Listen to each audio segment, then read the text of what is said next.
channel. So today I have a bit of a different video for you. This is going to be a video that I'm doing in partnership with graphicstock.com, and I'm going to be doing a speed paint. I'm also going to be talking about different ways to use stock images in your artwork, and I use stock images in my artwork a lot in a bunch of different ways. I use them pretty much for most paintings I do. I use some sort of reference image, and I like to use royalty-free stock images for that because it's really good to own the permissions for the artwork that you're referencing. And I also use them a lot in digital work, especially for adding different textures and doing all that kind of fun stuff. So I'm going to show you a bunch of different ways that I use stock in my images. And I partnered with graphicstock.com to do this. So this is the Graphicstock website, and they have a huge download library of graphics, photos, vectors. They have over 300,000, and it's pretty cool. They have illustrations and stuff as well. So if you don't need photos, these are really cute little mason jars and save the date things.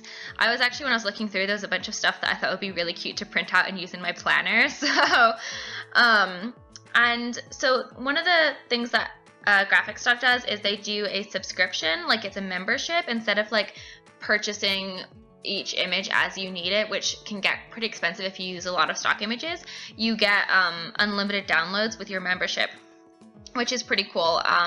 And their annual plan is $99, which gives you unlimited access to 300,000 plus images, so that's really cool. And all the memberships come with 100% royalty-free agreement, which means that you have the images are royalty-free. You can use them for commercial use, and you can't get in trouble or sued or anything like that. So that's always really good. So this video was sponsored by Graphicstock, and I'm working with them to work on this video. So because of that, they have a 7-day free trial for you guys.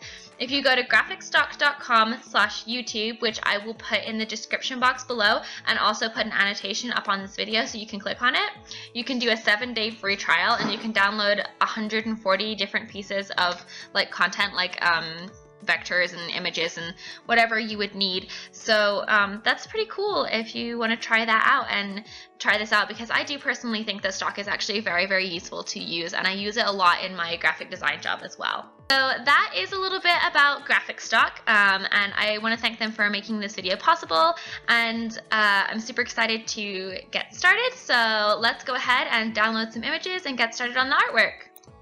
Okay, so we are going to get some images, and I decided to look at some images of ballet, and you can choose photo or illustration, and then you can just go ahead and download them right from the search page. You can also add them to folders and stuff, so you can keep everything organized, but I just went ahead and downloaded everything that I thought looked interesting.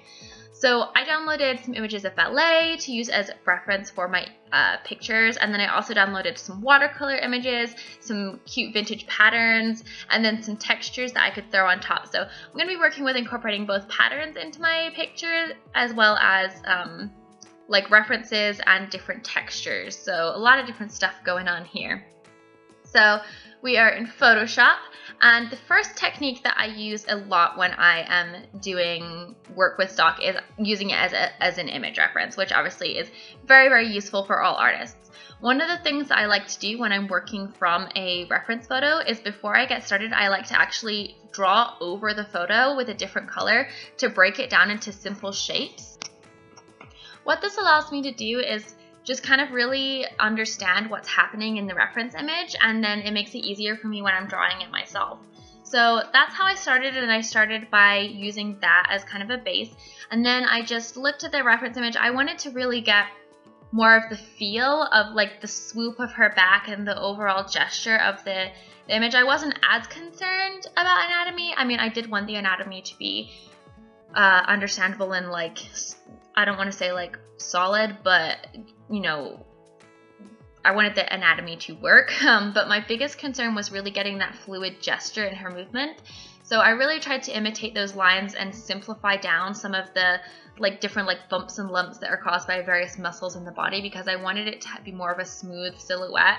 So I kind of gave her legs a lot more of a curve than they do in the photo and stuff like that. So when you're working from a reference image, you don't have to copy the reference image perfectly. You can use it, and then you can branch out from it and modify it. So you can see as I'm sketching, I have kept the same pose, and like I said, I modified her body type a little bit, but I also decided to change her dress, and I gave her like longer hair, and I really took it and made it my own. And then towards the end, I actually hid the reference image. You can use the reference image to reference like light and stuff like that, and that is really helpful. I kind of wish I had done that in hindsight because I did kind of struggle with shading, but you don't have to do that. So a lot of times it's good to like use reference images to get started with as a base, and then you can kind of work from there so that you're not just like copying it, if that makes sense. So reference images are really, really useful, and there's a lot of really great videos out there that go into more detail about working from reference images, but I know Will Terrell has a really, really good one, so I would highly recommend that. But I definitely would say that if you are a newer artist, even if you're an older artist, like, use references. I use references for just about everything because, and so did, you know, like Michelangelo and Leonardo da Vinci, like, I think that's actually really useful. So that is the first way that I use stock, and that's probably the most frequent way that I use stock, and I do try to use royalty-free images just because you really don't want to get into any legal trouble. The next thing that I'm going to be using some stock for is I got this cool watercolor texture, and I decided to put it in the background and use it as a background, which I then modified even further with patterns later on. I threw it in here right at the start before I did too much work with shading because I really wanted to pick up with the colors from it, so I picked up the blue for her hair. I actually ended up changing a lot of that towards the end, and I ended up modifying this stock image so that it was more of a purple color. So that's the other cool thing. You don't have to just use like the images that you find. You can modify them in a bunch of different ways so that they suit what you're looking for, and they work better for that. So that's like one of the second ways I use stock is you can use it as different elements. I really do like using watercolor like splotches and textures a lot in my digital work because I really find it interesting to bring traditional textures into digital work. In terms of the painting, you can see right now I'm working on like detailing her dress and giving her dress some volume. For what I'm using in terms of like brushes and tools and stuff, I'm using brushes from Kyle Brush, which he provides these amazing brushes to download. They do cost money, but they're very, very affordable. This is the mega pack, and I believe it was $15, and it's like 100+ brushes, and they're really fantastic brushes. I love painting with them, and it makes digital painting so much fun, and like they can create such great textures, and they're just, I cannot speak highly enough of them. He's an artist himself, so it's really great to support him as an artist. This isn't sponsored by him at all, by the way. I just really, really like his brushes, and I'm using them, so I thought I should mention them.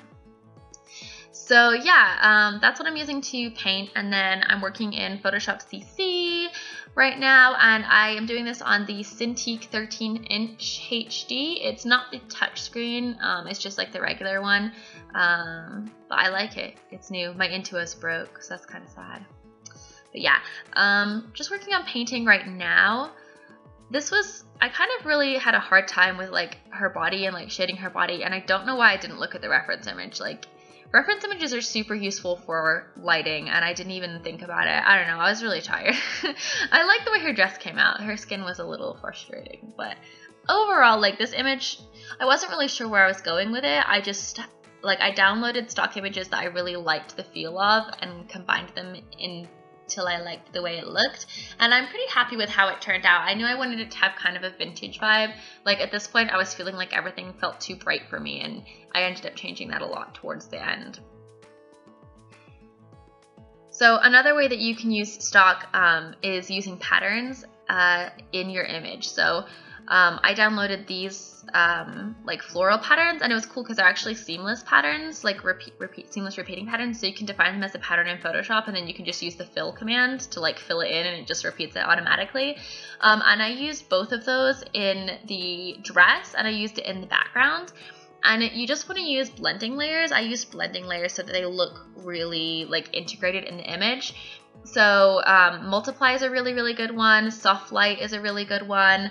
The other thing that you can do, so for the watercolor background, I used alpha channels, and I picked up the alpha channel of the watercolor texture and then selected the transparency of it, and that enabled me to like delete the parts that were semi-transparent.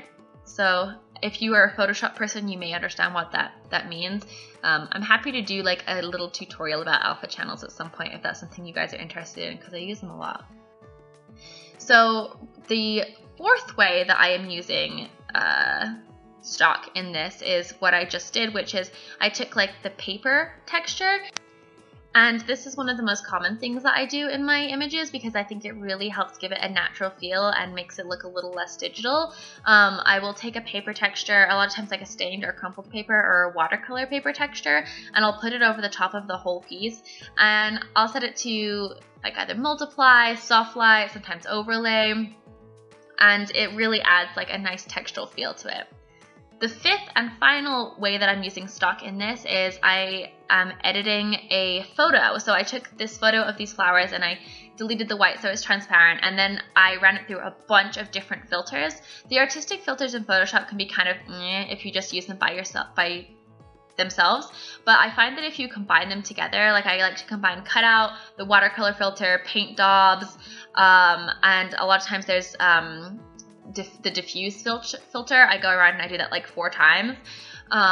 You can create kind of a digital painted look from a photo. And then I also, towards the end, added in, I like traced the edges, did like the edge trace, which kind of gave it a little bit of a line art look. I find that's actually really useful to use to create sort of elements that look a little bit hand painted and combine them in your digital collage. So yeah, those are all of the different ways that I use stock. Again, this is another way of using stock. I'm just using kind of the same thing as before. I'm adding in watercolor textures and stuff like that. So I used 6